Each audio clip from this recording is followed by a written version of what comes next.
काता ना गरम मसल बाटे हो एकदम से बुझाता अपने काता ना गर्मी नियर भइल बाटे काहे हाथ गोड़ खजुआता मार जाने बुझाते नहीं कि कहाँ जाता रो ना धोके मन की हां हम कहाँ जाते नहा धोके फोन आई लला के को दीदिया का आवती है घरे ठीक ना तो जय दिया में दिका हो गई आवे दिना तनी आवती है तो सेवा सत्कार बढ़िया से खाना पीना खिला दियो खीर और बना दियो ठीक ना अच्छा माने को हम तबे हम करम न त हमरा नहीं के बुझात के हमर ननद आवत है त हमके सेवा सत्कार करे रखे चाहिए कि ना अरे ऐसा कोनो बात नहीं के सेवा सत्कार करे भी मान ले कि महीना भर के थोड़ी होती है साल भर का थोड़ी अरे 2-4 दिन रही 10 दिन रही चली वो तनी में ओकर सेवा करबू तो माने खुश रही कि हां हमारे नैहर के लोग सेवा करे जानत नहीं कि हमने के सास नहीं की त मानत नहीं कि हमने के उनकर माई बाप चाहे भाई भौजाई कुछ भी बनी जे जो भी हमने बहिन को नहीं के एगोरी हां एगोरी बियाह को बियाह शादी करे के बटे मान ले कि ओकर तो बियाह हो गइल माने कि सुन मान ले कि आवती तो माने या से कियो सेवा सत्कार कर दियो ठीक ना ठीक तो औरो से तो बड़ जाई हुआ के विकास जी के घर को 2 लीटर दूध के ठीक बा कोनो दिक्कत नहीं के चाय तो बनेला ना लेकिन चाय ओकरा के पिए बोरे में ठीक है ना हां मालूम बा कि शहरी मॉडल है तो अच्छा भाई बियाह शादी बाबूजी करा देना जाता का करियो शहर में बियाह तो मान जा रहा है हमने के पहले रहती जा तो कित की भाई भौजाई फट गए बना तो हो कितना चलो ऐसा कोनो बात अच्छा चली जाए दी तो तनी जाए नमकीन बिस्कुट को लिया के रख दी तो ठीक है कोनो बात नहीं हम जाते हैं ठीक बा सुनो हां ठीक बा ले ले आओ मने कान में कहला के का जरूरत बाटे हां क्यों कोई की दौड़ दे बाकी उहे सुना त हमरो मरे गजीब हई जाई हम घर में तो तैयारी कर दे चलो कुल तो तैयारी हो गइल चलत है का बनी जी हमरो तैयारी हो गेल हम जात नहीं मार्केट आइए तो इतना सोच बन के कहा माने हम मार्केट जाए के तैयारी कोई नहीं ना तू पीछे पीछे मार्केट जाए के तैयारी कर देलू मार्केट थोड़ी जाए के बाटे तो चल गांव में भैया फोन कर लेना काम बा गावे हम तैयार हो गए बन ठीक बा है बैग ले ली हां पकड़ी बैग ले ली पकड़ी जिसे बुझाता कि घर के हमरा मालिक खड़ी तो काहे दूसर माई रखल बड़ा का बाहर के मालिक बिया हम कुछ ना है तो ना तोहरे माई बाई सन तार बाबू बना ढेर त यही से ना पढ़ दे बोला तो जौने तार तैयार हो माई गए चले ठीक बा ना चली जल्दी लेट होता है हम ना जाइब हमरा ई सब ठीक ना लागला रोज रोज सामना काम बैग उठाए चलो कि ना चलो तू जा ना एगो तार भाई बाबूरा कैसा बा चला नहीं ना उ तो कबो पूछबे ना करला हमरा के देखी एगो साली बिया बुझल के जन कौन मतलब ई ना कि हमारी भाई के अरे तरे बना दे आ कहीं तू करे ले कहीं तुम तो अपन बहनी के तब रखल ही हो खबा सही होता ना कहाँ हमर बहन बैसन बहन त हमर होइले नहीं अरे किसन गांव को बहनी नहीं किस खोजे गांव घर के लिए गांव घर के तो कोई पार करता तू भैया के पार कर लू का गांव घर के जो चुपचाप मुंह न लगा रोए कर लगी तोरी के लगी खाया करेल आ राम लगे जोड़ी एगो अरे उठाई जल्दी ना ना ना ना हमरा बस के नहीं के तोर जो अपन घर जो हम जाता नहीं कौन आजी मैं तोरा के बना के देली से हट ना हम तक होइए गेल जाता नहीं ना एक हफ्ता या महीना दिन की बात है हां महीने दिन नहीं है ओइ जे हम तक धान कुटी के मशीन चलवाई हां जा चलावा मशीन हट जो तू पहले ना तो हमारे गाड़ी भाड़ा देवे पड़ जाए तू जो हम तो बाद में आओ तो पीछे रे तोरा अरे सारे दादा पैदल चलो चलो तो लागत है हम अरे कौन ना तेरे बेटे रख दे सारे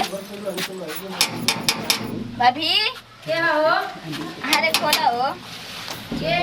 खोलो तब ना पूजा छी हां हां ये हर जाई को है के चाहिए गोला और बताओ ठीक बड़ ना हां कुल अरे का पर्दा लगल हमारे घर में होता है अकेला ही चले बेगा घर में ताकत रहलो हो हाथ तो दुखा घरे कहां बनी पाऊ जाना तो नहीं खू का भई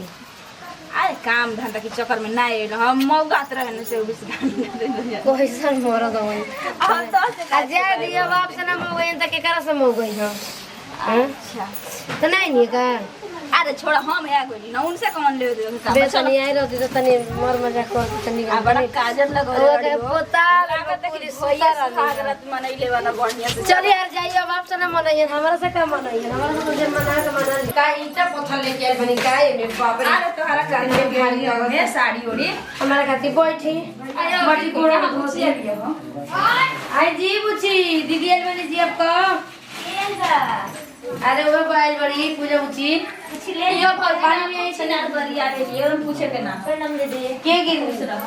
के गरिया बताए था ना आ फोन और तो सही बता दे दीजिए ना तो है गल बैठी ना ए दीदी तेल और कोई भाभी गोड़ा मत खाओ अरे हां गोड़ा छोड़ा बुलाइए जादू अरे बाप रे बाप आई कितना दोबारा बोल दिया वो का लवन लागता हर जाई के बिछलो ये कोई बता रोता आ दे रहे त ना का गोड़ धो ए दीदी का तेल छोड़ा दे गुड़वा अच्छा रह दे धो दे तानी हमार फर्ज बन जाए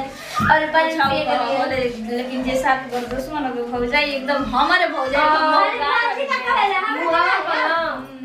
हमरा के ना कब कहे तू तो जाए वाली बड़ी मरद भिड़ी तो ऐसे छन को तन जैसे उठे आता देखे के एक मर्द भैया कुछ दे था नहीं नहीं तो हार भैया ना तोहरा के दिया के हमनी के बताए त करे के पड़ी का बात बोलत रहे हो तू चेकी से घटा गोड़ धोई बुधो हां बुझा तनी अभी पाउना रहती त काता ना अपुतैती अभी त नहीं किए हमरा तभी लड़ाई करे के बती दिले हां काहे छूटे आ जती या को बजी जी के नहीं अरे तोरो भीतर मन लड़ फुटाता हो कि काहे ना फुटी दे दिए बुझी अब देखी आप लोग एक साथ को भैया घर द्वार बनवा दे रहे ये दीदी उदास बनिए से ना घर द्वार बनवा दे रहे तू ले आई बिस्ता हमरा के दे दी तो हरा खाती न बनवेल बना कि आई उधर का खाला कि नहीं जाए तो जाई गरम लगे ठो दीदी हमरा का नाम दे दी है ले बे से हां सही में एकदम से पागल आई खाली दीदी से लेवा तन जीजा समगती त निको लागी जीजा से ना का है कुछ चीज ले दड़ी त हमर दुल्हा के ले दे देता नी ए दीदी तोरा के छाती पर दाल न दरो हटाई अरे का सब दे दिए रख ले उ ना ले मरद के रहो ए बुती चलिए तनी खाली बनैले बने भैया को ए दीदी रे तोरा के और से कहत भैया हमर तोहरा के ना बना के दे और ये आवतिया हो ये बहुत चीज बना दे बहुत चीज वो तनी निमन चीज बनी है खाओ के स्वागत में चली जी अरे ई कहना कि दीदी का खाली बहाना रहला बना के मेहरारू के न खिए है बना बोलत रही दीदी हमरा कैसे चली हम रो महीना दिन छोड़ दी पाऊं के अपना दीदी संग रह जी खूब मौगाली बोल जब कुछ किचन में खाना काढ़ी ठीक बा अरे फ्रिज में से ठंडा पानी ले ले जाए भैया अरे दीदी यार आइयो दादा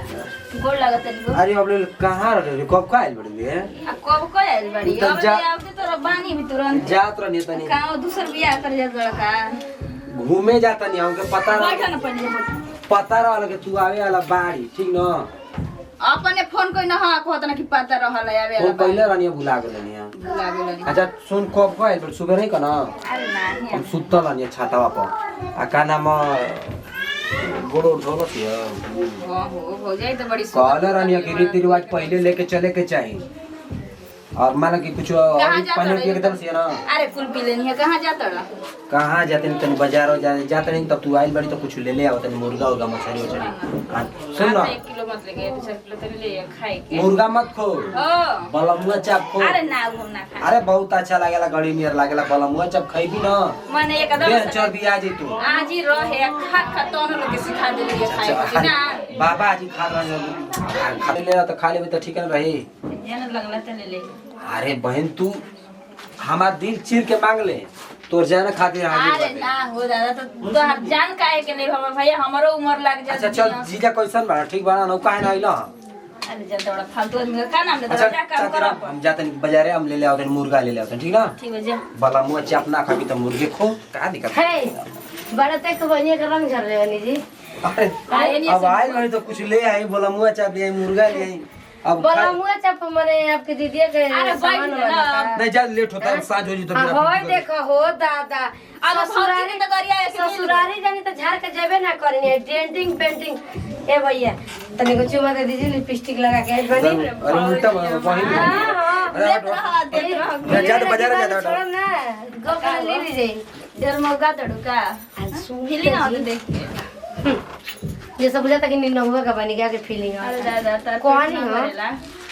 ना ना आपका मर पेट वाला है तरफ भरले के मर चकरा गइल हटी ये कुछ सुने पर लागल मौका बनी तड़का जानता नहीं जाए हम तैयारी करी कुछ लिया गनी भैया अब जब दिन रहम तो दिन अब देखम ना खूब केरा खाइम चाप के अरे खा ऐसा ना तो बहुत बढ़ले बाकी तो के रखिया देबो हमनी के लेकिन कुछ कह भले अपनी मन से शादी ब्याह कोने लेकिन हो जाए तो एकदम लाखों में उतरले बना ये भगवान यही गने भाई हमरा के जाना से माना सा कर